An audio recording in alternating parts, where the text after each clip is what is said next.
कुकुर चाहिँ अब यति साह्रो वफादार हुन्छ है। हेर्नु है मेरो गाडी हो होइन, मेरो घरको कुकुर छाङ्गुबाट लिएर आएको मैले यसलाई।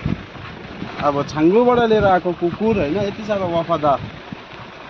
कुकुर जस्तो मान्छे कुकुर जस्तो जनावर चाहिँ वफादार चाहिँ अब कसरी चाहिँ नभन्नु। हेर्नु नि गाडी पछि कुद्छ अब हो, उसलाई छोडेर जान्छ भनेर। हेर्नु न आमा ऊ गाडी पछि कुद्देको हेरिहाल्नु। वफादार चाहिँ यति साह्रो हुन्छ है कुकुर चाहिँ, वफादार, यति साह्रो वफादार है।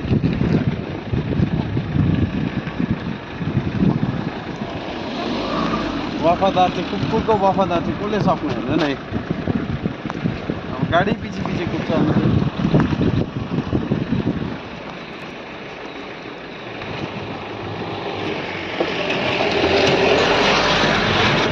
हेर्नु नि छोडेर जान्छ भनेर।